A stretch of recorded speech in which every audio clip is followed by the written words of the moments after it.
அவர்கள் எருசலேமுக்கு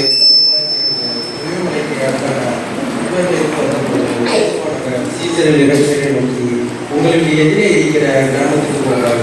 போன உடனே அங்கே ஒரு கழுதையும் அவனுடைய ஒரு குட்டியையும் கட்டி இருக்க காண்பீர்கள். அவைகளை அவிழ்த்து என்னிடத்தில் கொண்டு வாருங்கள். ஒருவர் உங்களுக்கு ஏதாயிலும் சொன்னால் இவைகள் ஆண்டவருக்கு வேண்டும் என்று சொல்லுங்கள். உடனே அவைகளை அனுப்பிவிடுவான் என்று சொல்லி அவைகளை அனுப்பினார். இதோ உன் ராஜா சாந்த குணமுள்ளவராய் கழுதையின் மேலும் கழுதை குட்டியாகிய மரியின் மேலும் ஏறிக்கொண்டு உன்னிடத்தில் வருகிறார் என்று சொல்லி என்று சீயோன் குமாரத்திற்கு சொல்லுங்கள் என்று தீர்க்கதரிசியால் உரைக்கப்பட்டது நிறைவேறும்படி இதெல்லாம் நடந்தது. சீசர்கள் போய் இயேசுக்கு தங்களுக்கு கட்டளையிட்டபடியே செய்தது.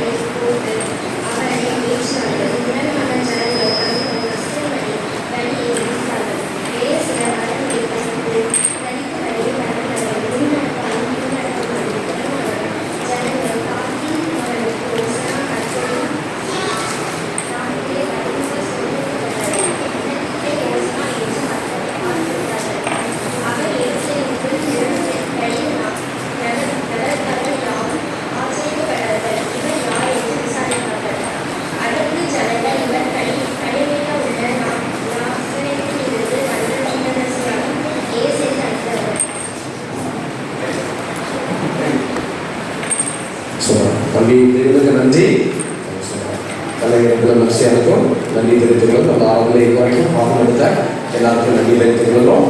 கர்த்தரை அதிகமாக ஆசிரியப்பார். இன்றைக்கு நமக்கு குருத்தோலை ஞாயிறு குருத்தோலை ஞாயிறுன்னு சொன்னாலே நமக்கு குருத்தோலை தான் ஞாபகத்துக்கு வரும். குருத்தோலை வச்சிருக்கிறதுனால குருத்தோலை ஞாயிறு. பழைய காலத்தில் கூடார பண்டிகை என்று சொல்லக்கூடிய ஒரு பண்டிகை இருந்தது. அந்த பண்டிகை காலத்தில் ஜனங்கள் வந்து குருத்தோலைகளை கையில் பிடித்துக் கொண்டு அவர்கள் நடப்பார்கள். அதனால அதுக்கு குருத்தோலை பண்டிகை என்று சொல்ல பெயர் வந்தது.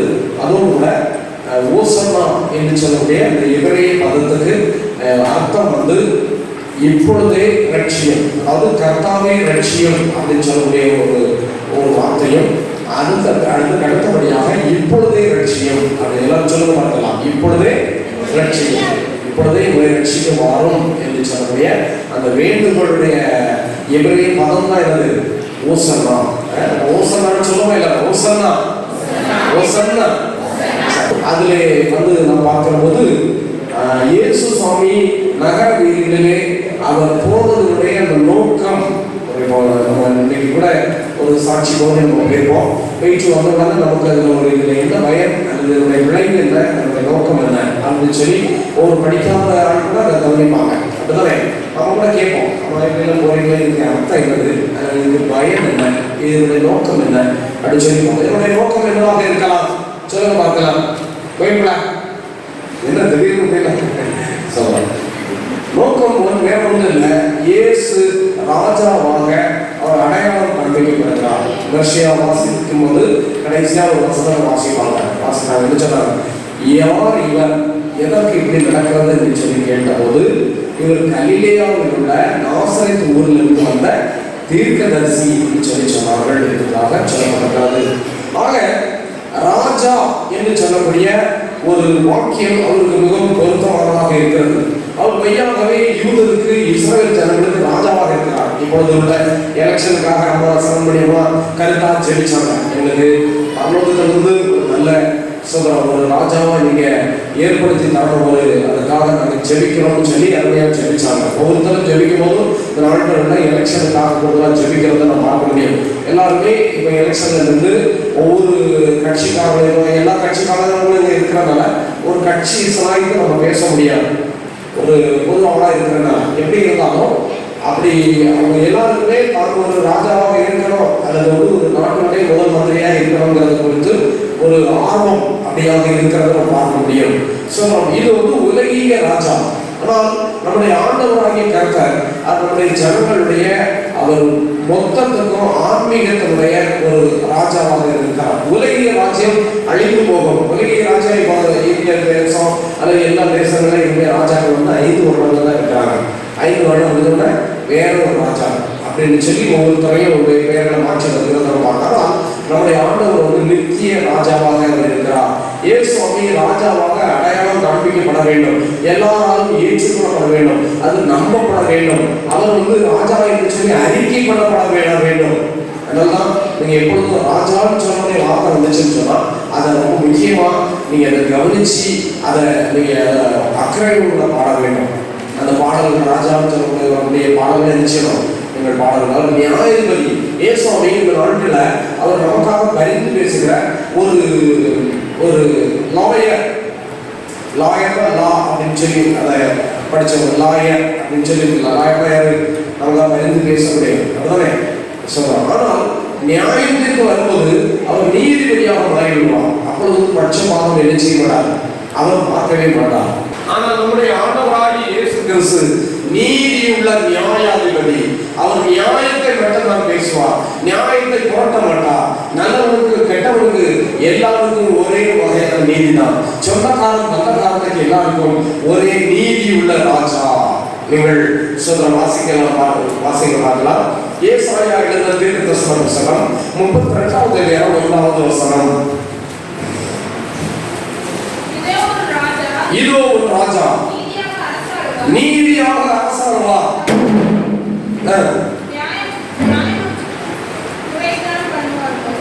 அதாவது நீதியாக அரசாளுவார் என்று சொல்லி ஒரு ராஜாவை பற்றி சொல்லப்பட்டிருக்கிறார். சிலர்களை நம்ம ஸ்தாபனத்தை படிச்சுக்கலாம் அல்லது ஒரு இடங்களை பார்க்கும்போது ஒரு குறிப்பிட்ட ஒரு பொறுப்புக்காக ஒரு சில வரும்போது அவங்க அந்த இடத்துல இருந்து அவங்களால நீதியை செய்ய முடியாது. அவங்க மனசாட்சியை அவங்க புரிஞ்சுக்கிட்டு அந்த அநீதியை அவர்கள் செய்கிறத நம்ம பார்க்க முடியும். ஆனால் எத்தனை பேர் போய் மிரட்டினாலும் சரி, எவ்வளவு பணம் நிறைய கணக்கி கொடுக்குறவங்களுக்கு நிறைய சகாயமும், கொஞ்சம் கணக்கி கொடுக்குறவங்க கொஞ்சம் சகாயமும் கிடையாது. எல்லாரையும் ஒன்று போல அவர்கள் நேசிக்கக்கூடியவராக காணப்படுகிறார். அவர் நீதி உள்ள நியாயாதிபதி. 1000 வருஷம் ஆளுகை செய்வார் ஆண்டவர் இயேசுதாமே. 1000 வருஷம் ஆளுகை செய்வார் ஆண்டவர் இயேசுதாமே. நீதி சமாதானம் நிறைந்தே இருக்கும் யோகியின் ஆளுகையில். நீதி சமாதானம் யோகியின் ஆளுகையில்.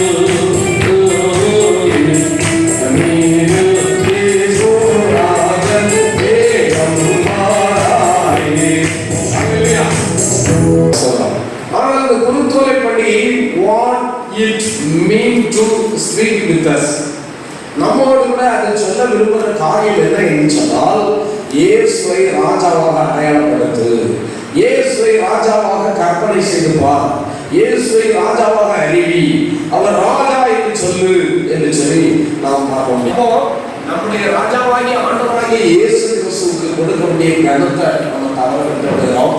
மற்றபடி என்ன செய்கிறோம், உலகிய ராஜாக்களுக்கு அந்த கனத்தை நாம் கொடுக்கிற அனுபவத்தை நாம் பார்க்கிறோம். இயேசு சுவாமி அப்ப இதில் 3 காரியங்களை நாம் பார்க்கும்படியாக இருக்கிறோம். ஒன்று, நாம் பார்க்கும்போது இயேசு சுவாமி சிலுவையிலே இயேசு சுவாமி அங்கே குஷ்டரோகியாக இருந்து சுகம் பெற்றதாக இந்த பெத்தானியாவில் உள்ள சீமோனுடைய வீட்டிலே அவர் ஒரு பந்தி இருக்கும்போது ஒரு ஸ்திரீயானவள் நளதம் என்று சொல்லக்கூடியதாக ஒரு தைலம்னா செஞ்சு அப்படின்னு அர்த்தம். நளதம் அதுல என்ன வெள்ளைக்கல் பரணி இந்த மாதிரிலாம் சொல்லுறது. நம்மளுக்கு வந்து அந்த வெள்ளைக்கல் பரணின்னு சொல்லி நம்ம சொல்லுவோம். வெள்ளைக்கல் பரணின்னா நல்ல குவாலிட்டி போட்டா கல்லினால் ஆன வெள்ளைக்கல்லினால் ஆன ஒரு பாட்டில். அதை திறந்த போது நிறைய நறுமணம் வீசியது. விலை உயர்ந்த இருந்தது பரிமள தைலம், அதாவது விலை உயர்ந்த செஞ்ச பாட்டில். அதை எடுத்துக்கொண்டு வந்து இயேசு கிறிஸ்துவின் சரசம் மேலே ஊற்றி அவள் தைல அபிஷேகம் செய்தாள். அப்பொழுது அந்த அறையிலே முழுது நறுமணம் வீசினது. அங்கே இருந்து ஒரு சிலர் சொன்னார்கள், இது என்னத்திற்கு வீண் செலவு, இதை கொண்டு போய் என்ன செய்யலாம், கரித்ததற்கு நம்ம கொடுக்கலாம் அப்படின்னு சொல்லி அவர்கள் சொன்னார்கள். ஆனால் இயேசு சொன்னார், அவளை விட்டுவிடுங்கள். அவள் என்னை அடக்கம் உள்ளவதற்கு ஏதுவான கிரியை செய்கிறார், அது உள்ள மனுஷகுமாரன் அதிலே மகிமைப்படுவார். இவளை பற்றி எங்கெங்கெல்லாம் பிரசங்கம் பண்ணப்படுகிறதோ அப்பொழுது இவள் செய்ததும் நிறைவு கூறப்படும் என்று சொல்லி அங்கே இயேசு கிறிஸ்து சொல்லுகிறதை அதிலே நாம் பார்க்க முடியும். அப்போ அந்த சத்தியத்தில் நாம் கவனிக்க வேண்டியது இந்த முதல்ல விஷயத்துக்கு போவோம். இதை விட்டு நாம் தனித்தருக்கு கொடுக்கலாமே என்று சொல்லி சொன்னாங்க இல்லையா? அவங்க தனித்தருக்கு மேல ஒரு ஒரு ஒரு பாவம் உள்ளவங்களா அதை சொன்னாங்க. அப்படிதான் இல்லை, அவங்களுடைய கணக்கு பூரா அந்த பணத்தை சொல்றோம் அவங்க என்னணும், அதை அது சம்பந்தமான டீலிங்கும் செய்யணும் அப்படிங்கிறதுல அது 300 பணத்துக்கு விற்கலாம். அதை இயேசு கிறிஸ்துக்கு விருதாச்சாரம் என்று சொல்லி சொன்னார்கள். நாம் எதை செய்தாலும் அவருடைய நாமத்திற்கு மையமே கொண்டு போகும்படியாகவே நாம் செய்யக்கூடியவர்களாக நம்முடைய ஆண்டவர் நமக்கு நீதிபதி. நமக்கு பிரச்சனைன்னு சொன்னால் அவர்கிட்ட தான் நம்ம போகணும். எவ்வளவு பெரிய பிரச்சனை இருந்தாலும் அவரிடத்துல நியாயமான சுமூகமான தீர்வு கிடைக்கும். அவரிடத்துல விடுதலை உண்மையாகவே கிடைக்கும். அவர் சொல்றோம், அவரை ராஜாவாக நம்ம ஏற்றுக்கொள்ள வேண்டும், அவரை நீதிபதியாக ஏற்றுக்கொள்ள வேண்டும், அவரை ஒரு காவல்துறை அதிகாரியாக ஏற்றுக்கொள்ள வேண்டும். அவருடைய சத்துருக்களை அடிக்க வேண்டியதோ அடிக்க வேண்டிய வேலை செய்திருந்தால் அவர் நியாயமாக தீர்ப்பளிப்பார் என்பதிலே எந்த ஒரு சந்தேகம் இல்லை. இரண்டாவதாக நாம் பார்க்கிற நேரத்திலே ஆண்டவராகிய இயேசு கிறிஸ்து அவர் சொல்றோம் எருசலேம் நகர வீதிகளிலே அவர் அவ்விதமாக கழுதையிலே அவர் சொல்றோம் உலா வந்த அந்த பவனி முதலான அனுபவத்தை குறித்து நாம் பார்க்கின்றோம். அதிலேயே ஒரு ராஜாவாக அவர் சித்தரிக்கப்படுகிறார். அவங்க பார்க்கும் முதல்ல அவர் தமக்கு எதிரே இருக்கிற கிராமத்துக்கு போங்கள் என்று சொல்லி தம்முடைய சீசர்கள் சொல்லுகிறார். அது முதல்ல அந்த சீசனுடைய கீழ்ப்படிகளை நம்ம பார்க்க முடியும். எதிரே இருக்கிற கிராமம் ஒரு ஆப்போசிட்ல இருக்கக்கூடிய கிராமம் இருக்கு. ஆப்போசிட்னா ரெண்டு அர்த்தமாக நம்ம எடுத்துக்கொள்ளலாம். ஒன்று நம்முடைய எதிராளிகள் இருக்கக்கூடிய கிராமம். சீசரில் ஒருவர் சொல்லலாம், ஐயா போன வாரம் தான் அங்கே கூட்டம் நடத்த போனோம், அங்கே எல்லாம் நம்ம நினைச்சிட்டாங்க, எதிர்த்து சண்டை பண்ணிட்டாங்க, அதனால ஒருத்தன் அறுவாளங்களையுமா சொல்லிட்டு இருக்கான், இதுவே இருக்கிற கிராமத்துக்கு நீங்க போகணும்னு சொன்னா அவங்க ஒரு வேளை எந்த ஒரு சைடாக செஞ்சுக்கிட்டாங்கன்னா என்ன ஞாபகம் இல்லது அப்படின்னு சொல்லி ஏதாவது ஒரு காரணத்தை சொல்லியிருக்கலாம். அவன் ஏசுவாமி சொல்லும்போது இன்னொரு காரணம் ஒரு பிரச்சனை இருக்குன்னு சொல்லுறான். நீங்க அந்த கழுதையே போய் அவிழ்க்கும் போது எவனாயிலும் ஏன் அவிழ்க்கிறீர்கள் என்று சொல்லி கேட்டான். அப்ப அவரே அந்த கேள்வி சொல்லி அனுப்புகிறார். அப்பொழுது எங்களுக்கு ஆண்டவருக்கு வேண்டும் என்று சொல்லுங்கள் என்று சொல்லி அனுப்புகிறார். அப்படியே அவர்கள் போனார்கள், கழுதை அவிழ்த்தார்கள். அவிழ்க்கும் போது ஏன் இதை அவிழ்க்கிறது என்று சொல்லி கேட்டார்கள். இது ஆண்டவருக்கு வேண்டும் என்று சொல்லி சொன்னார்கள். அப்படியே அதை விட்டார்கள். அப்படியே அந்த கழுதையும் மரியும் ஒரு சுவிசேஷ புத்தகத்துல கழுதையும் மட்டும் சொல்லப்படுறது, இன்னொரு புத்தகத்துல கழுதையும் மரி சொல்லப்படுறதுங்க. கழுதையையும் கழுதையுடைய மரியாகிய குட்டியையும் காண்பீர்கள், அதை நீங்கள் அவிழ்த்துக் கொள்ளுவார்கள். அதை யாராவது ஏன் அழுத்தங்கள் சொன்னால் ஆண்டவருக்கு சொல்லுங்கள் என்று ஆண்டவருக்கு என்று சொல்லுங்கள் சொல்லும்போது அழைத்துக் கொண்டு வந்தார்கள். அங்கே அனைவர் மரக்கலைகளை வெட்டி வழிகளை பாட்டினார்கள். அங்கே அனைவர் தங்கள் வஸ்திரங்களை விரித்தார்கள். அங்கே சுவாமி அந்த கழுதை மேலே எருசலேம் நகரத்திலே அவர் அற்புதமாக பவனி வந்தார் என்று சொல்லி பார்க்கிறோம். எல்லா ஜனங்களும் உன்னதத்திலே ஓசன்னா கர்த்தருடைய நாமத்திலிருந்து வருகிறவர் சோசரிக்கப்பட்டவர் என்று சொல்லி கர்த்தருக்கு புகழை அவர்கள் ஏற்படுத்தினார்கள் என்று சொல்லி பார்க்க எல்லாம் ஆச்சரியப்பட்டு இவர் யார் என்று விசாரித்தார்கள். அது கூட அந்த கிராமத்துல சொல்றோம், அப்படி பக்கத்துல இருக்கக்கூடிய அந்த தெருக்கள் வழியாகலாம் ஒரு சின்ன உரம் நடிச்சோம். அன்பான பிள்ளைகளே, சாட்சியாக அவரை நாம் அழைத்து போக வேண்டும். ஜாதி செய்த நன்மைகள் அது எண்ணி முடியாதையா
எருசலேம் நகரத்தை பார்த்து அவர் கண்ணீர் விட்டு அழுத்ததான அந்த சம்பவமானது இந்த குருத்தோலை பண்டிகையிலே நாம் தியானிக்க வேண்டிய ஒரு முக்கியமான சம்பவமாக அது காணப்படுகிறது.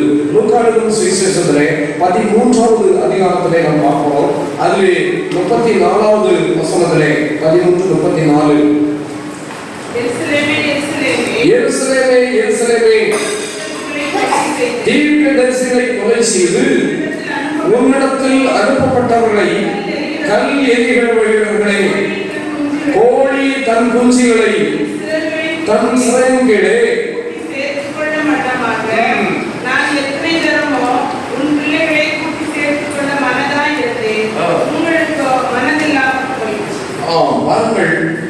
எப்படி சொல்லப்பட்டது பாருங்க. அடுத்த வருஷத்துல எனக்கு வந்து இதுவரைக்கும் சொன்னதுதான் ஆண்டவர் அதற்கு எனக்கு அனுமதி கொடுக்குறார். அதுக்கு அடுத்ததை அதுக்கு அடுத்த வருஷம் உங்களுடைய வீடு இருக்கிறமாக்கப்படும் அல்லது உங்களுடைய வீடு ஒரு கல்லின் மேல் ஒரு கல்லினால் படிக்கி ஒரு சத்துக்கள் உன்னை சூழ அதில் போட்டு உன்னை வாழத்துவாங்கன்னு சொல்றாங்க. சாபத்தை பற்றி நம்ம வருஷம் பண்ணுறதுக்கு நமக்கு அனுமதி இல்லை. சாபத்தை பற்றி பிரசங்கம் வரல. அப்போ அந்த முதல் வசனத்தில் சொல்லப்பட்டிருக்கிறது எருசலேமே. ஆண்டவராகிய இயேசு கிறிஸ்து இந்த உலகத்திலே ஊழியம் செய்து அவர் இந்த கடைசி நாட்களை தன்னுடைய அந்த ஊழியத்தின் கடைசி நாட்களை நெருங்கிக் கொண்டிருக்கிற அந்த தருணத்திலே அவர் எருசலேமை அவருக்கு நோக்கி வருகிறார்.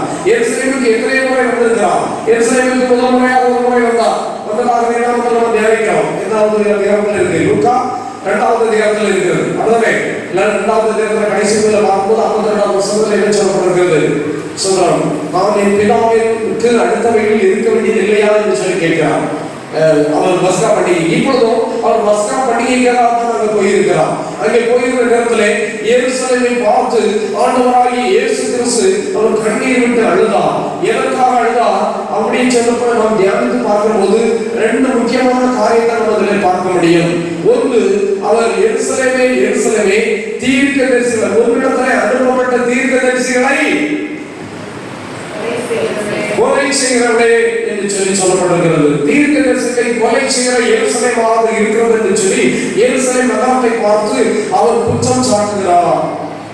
இது நமக்கான ஒரு ஆவிக்குரிய கற்பனையாக ஆவிக்குரிய படிப்பனையாக அதை நாம் பார்க்க வேண்டியது இந்த நேரத்தில் அவசியமாக காணப்படுகிறது. ஆகையினால நீங்கள் மத்திய சுவிசேஷத்துல 23வது அதிகாரத்துக்கு நம்ம போவோம். அந்த பகுதியிலேயும் இதை குறித்து அங்கே விளக்கம் சொல்லப்பட்டிருக்கிறது. அதிலே இன்னும் சில காரியங்களை அவர் சொல்கிறார். மத்திய 23வது அதிகாரத்துல 37வது வசனம், எருசலேமே தீர்க்கதரிசிகளை கொலை செய்து உன்னிடத்தில் அனுப்பப்பட்டவர்களை கல்லெறிகிறவர்களே, கோழி தன் குஞ்சுகளை சிறகின் கீழே கூட்டி சேர்த்து வண்ணமாக நான் எத்தனை தரவோ உன் பிள்ளைகளை கூட்டி சேர்த்துக் கொள்ள முதலாயிருந்தேன், உங்களுக்கோ முதலாயில்லை. அடுத்த வசனத்தை நம்ம பார்க்க வேண்டாம், அடுத்த பற்றி நம்ம சொல்ல வேண்டாம். ஆனால் அடுத்த வசனங்களை சப்ஜெக்டிற்கு நம்ம தியானித்துப்போம். பாருங்க, கோழி தன்னுடைய குஞ்சுகளை சேர்த்து வண்ணமாக, ஒரு கோழி இப்போ எங்கிட்ட கூடு குட்டி கிடக்குது, அந்த கூடு குட்டிகளுக்கு ஏதாவது ஆபத்துன்னு சொன்னால் ஒரு மாதிரி ஒரு சின்ன சீர்தல் கொடுக்குது. அந்த குட்டிகள்லாம் ஒரே கிரிக்கெட்டாக இருந்தது. கோழி மருந்து அந்த விஷயம் அங்கே வெட்டம் போகணும். கோழியை பார்க்கணும், மருந்தோ காவலோ வேற பறவைகளோ கோழி குஞ்சுகள் தூக்கே போகலாம்னு சொல்லி அது பார்க்கணும், சத்தம் போடும். உடனே இந்த கோழி குஞ்சுகள்லாம் ஓடி இருந்து சிறகு நிலையில் இருந்துச்சிடும். அதை அடைக்கிறோம், பார்க்க விந்தையா இருக்கும். இந்த கோழி குஞ்சுகள் கூட உள்ள இருந்து தண்ணி எட்டி பார்க்க முடியல. எது செய்யணும்? வேற மருந்து இருக்கா, எது தாயோட அடைக்கிறதுல இருக்கேன் அப்படின்னு சொல்லி சொன்னோம். பிரியமானவர்களே, இப்படி நான் உங்களை சேர்த்துள்ள மனதாக இருந்தேன், ஆனால் உங்களுக்கு ஒரு மனதாக இருக்கவில்லை என்று சொல்லி அவர் நம்மை பார்த்து நாளிலே கேட்கிறார். நான் உங்களை கடைசி இருக்கிறோம். அடுத்த வசனத்திலே நான் பார்க்கும்போது இன்னொரு காரியத்தை ஞாபகப்படுத்துகிறார். எப்படி சொல்லப்பட்டிருக்கிறது? இதோ அதை வாசிக்க வேண்டாம். கர்த்தருடைய நாமத்தினாலே வருகிறவர் சோசரிக்கப்பட்டவர் என்று நீங்கள் சொல்லுகிற நாள் வரையும் என்னை காணாமல். கர்த்தருடைய நாமத்தில் அதாவது ஒரு போதகர் அல்லது ஒரு மாஸ்டர் எந்த ஒரு ஊழியக்காரமாக இருந்தாலும் இந்த ஊழியக்காரனை நம்ம ஏற்றுக்கலாம். அவர் நல்ல விஷயங்களை இருக்கலாம், அல்லது ஒரு சின்ன சபைக்கு போவதாக இருக்கலாம், எளிய சபையாக இருக்கலாம், ஒரு வசமே சரியா இல்லாத ஒரு பழைய வசனத்தை எடுத்து கொண்டு வந்து கர்த்தருடைய நாமத்துக்கு போடுறாங்க. கர்த்தருடைய நாமத்தை நமக்கு அறிகிறார சோசரிக்கப்பட்டாங்க. கர்த்தருடைய ஆயுதங்களை ஆசிரியர்கள் சங்கீதம் 112 சங்கீதத்தில் வாசித்து பார்க்க முடியும். அப்படி நீங்கள் சொல்லுகிற வரைக்கும் நான் என்னை பார்ப்பதில்லை என்று சொல்லி சொல்கிறார். எருசலேமை பார்த்து அவர் கண்ணீர் விட்டு அழுது எருசலேம் நகரத்திற்கு ஆகையினால் எருசலேமுக்கு வரக்கூடிய தீர்வுகளை கொடுத்து அவர் சொல்கிறார். உன்னுடைய சத்துக்கள் என்ன செய்வார்கள்? உன்னை சூழ பதில் போட்டு உன்னை அவர்கள் கொல்லுவார்கள் என்று சொல்லி பல காரியங்களை ஒரு சுவிசேஷ புத்தகங்களை சொல்லி பார்க்க முடியும். அன்பான பிள்ளைகளே, 3 காரியத்தை இன்றைக்கு இந்த சத்தியத்தில் நாம் கவனித்தோம். ஒன்று, அவர் ராஜாவாக அபிஷேகம் பண்ணப்படுவதற்கு ஒரு அடையாளமாக என்று சொல்ற பாவியாக இருந்த ஸ்திரீயானவள் இயேசு கிறிஸ்துவை தைல அபிஷேகம் செய்ததான ஒரு அனுபவத்தை பார்க்க முடியும். சொல்றோம் பாவியான ஸ்ரீ என்று சொல்லி சொல்லக்கூடிய ஒரு சகோதரிக்கு உண்டாயிருக்கிற ஒரு இழிவு பெயரை காட்டிலும் வேறு ஒரு பெயர் இல்லை. ஆனால் அந்த ஸ்ரீயானவளே இயேசுவிடத்திலே வந்து அவள் பாவ மன்னிப்பை பெற்றுக்கொண்டாள். நம்முடைய வாழ்க்கையில் கூட அறிந்து அறியாமல் நாம் செய்த பாவங்களை இயேசு கிறிஸ்துவை ராஜாவாக நாம் வந்து சுதம் ஏற்றுக்கொள்கிற போது நம்முடைய தப்புகளெல்லாம் அவர் மன்னிப்பார் என்பதிலே எந்த ஒரு சந்தேகம். 3 காரியத்தை தியானித்தோம். கர்த்தர் வசனங்களின்படி நம்மை எளியமாய் ஆசீர்வதிப்பார். அப்படியே நாம் எழுந்து நாம் ஜெபித்து ஆசீர்வாதத்தோடு நாம் கடந்து செல்வோம். நம்முடைய பாடப்புத்தகத்திலே 173வது பாடம் யாவரும் பாடி ஜெபித்து நாம் கடந்து செல்வோம். முதல் சரணத்தையும் கடைசி சரணத்தையும் நாம் பாடி சொல்றோம். 1, 3, 4வது சரணங்கள் 123. இயேசு தேசமேப்பா என்னை ரட்சித்தீர். இயேசு தேசமேப்பா என்னை ரட்சித்தீர். மாசு நீக்கி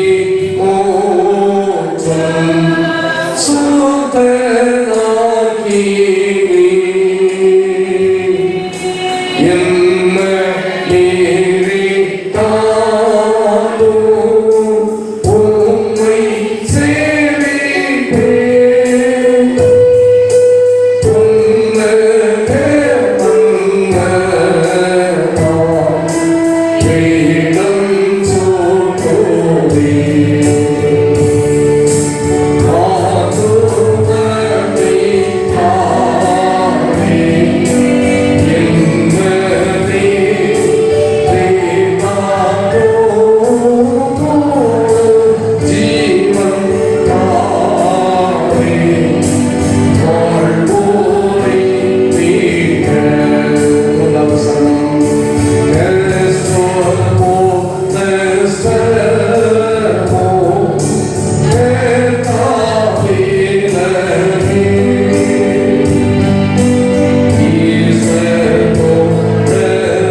செய்வோம்.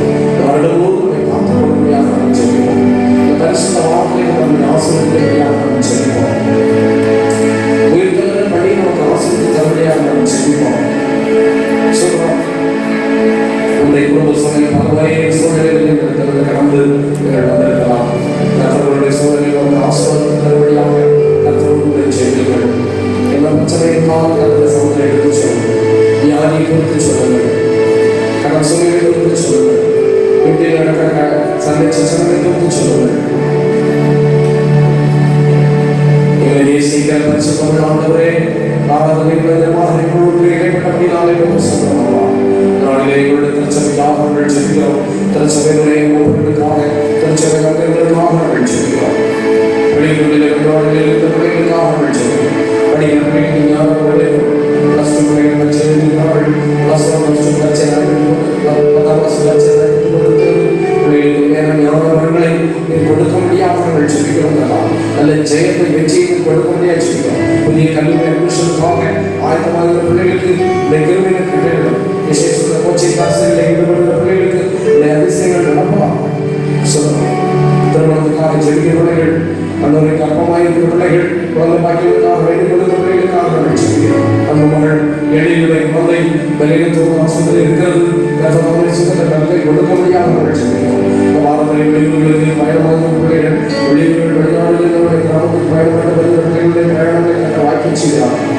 வெளிநாடுகளில் தங்கி தாமதிக்கிற குடும்பங்களுக்கு ஆட்சிக்கிறோம். இந்த வாரத்தில் மறுநாள் கொண்டாடுகிற பிள்ளைகள், அவருடைய சுகம் திருமணமாக கொண்டாடுகிற பிள்ளைகளுக்காக நாங்கள் ஜெபிக்கிறோம். லட்சம் ஊழியர்களுக்காக சென்றிருக்கிற ஊழிய பிள்ளைகளுக்காக, அவர்கள் அனுப்பி கொடுத்திருக்கிற பெற்றோர்களுக்காக நாங்கள் ஜெபிக்கிறோம். இன்னும் கர்த்தாவே சொல்றோம், இன்னும் இந்த வார்த்தை நடைபெற இருக்கிறதான அந்த பெரிய வேலைக்கிழமை, புனித வெள்ளிக்கிழமை, இன்னும் அவருடைய உயிர்த்தெழுதல் பண்டிகை, இன்னும் பெரிய வெள்ளிக்கிழமை அன்னைக்கு அந்த 7 வார்த்தைகளை பேசும்படி அர்ப்பணிக்கப்பட்டிருக்கிற பிள்ளைகளுக்காக நாங்கள் ஜெபிக்கிறோம். எல்லாரையும் கர்த்தாவே ஆசீர்வதிக்கிறார். சொல்றோம், உங்கள் ஜனங்கள் செய்கிற எல்லா வகையான தொழில்களை ஆசிரியர் நாடுகளிலே அந்த அறுவடையை வெற்றிகரமாக முடித்து பிள்ளைகள் அந்தவே சொல்றோம் முடிக்கும்படி இறக்கமாட்டி ஆளுநருக்கு சொல்றோம். எங்கள் ஜனங்கள் செய்ய எல்லா வகையான தொழிலும் கிருபை தந்திருப்பதாக, எங்களை சுற்றிலும் இருக்கிற பல்வேறு திருச்சபைகளுக்காக, எல்லா மார்க்கங்களை பின்பற்றுகிற சகோதரர்கள் நண்பர்கள் மத்தியில் ஜனங்களுக்காக, எல்லா நடுவே வகுப்பை சார்ந்த சகோதரர்கள் நண்பர்களுக்காக செல்கிறோம். கடன் பிரச்சனை, குடி பிரச்சனை, சண்டை சச்சரவுகள், மூன்று தேசங்களில் இருக்கிற பிள்ளைகளுக்காக செல்கிறோம். எலெக்ஷன் நாங்கள் செல்கிறோம். வெளிநாடுகளிலே அமெரிக்கா, ஈரான், நடுவே பொருளாதார தேசங்களிலே பெரிய நடுவே போரும் இனப்புறமாக இருக்கிறது.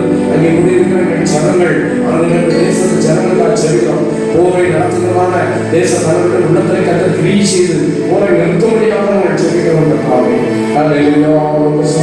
புதிதாக அமைந்த பிள்ளைகளுக்காக நாங்கள் ஜெபிக்கிறோம்.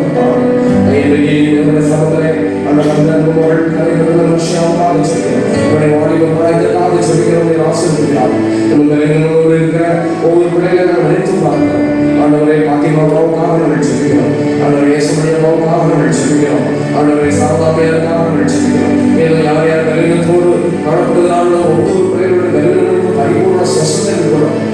நாட்டிலே காணப்படுகிற அதிகமான வெயில் உஷ்ணத்தை நோக்கமாக பிள்ளைகளுக்கு எந்த வகையான நோய்களையும் வராதபடி இருந்துச்சு. இயேசு ரட்சகர் மூலமாய் எல்லாவற்றையும் வாழ்வோடு ஜெபிக்கிறோம். ஜீவனுள்ள நல்ல பிதாவே, ஆமென்.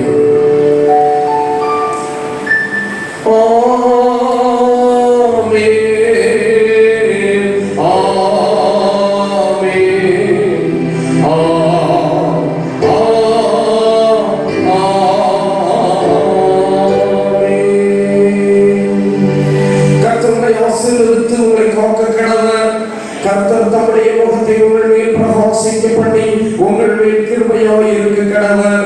கர்த்தர் தம்முடைய முகத்தை உங்கள் மேல் பிரசன்னமாக்கி உங்களுக்கு சமாதானம் கட்டளையிட கடவர்.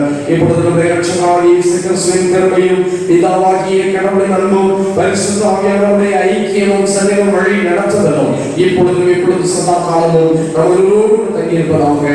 ஆமென், ஆமென். அல்லேலூயா, அல்லேலூயா, அல்லேலூயா.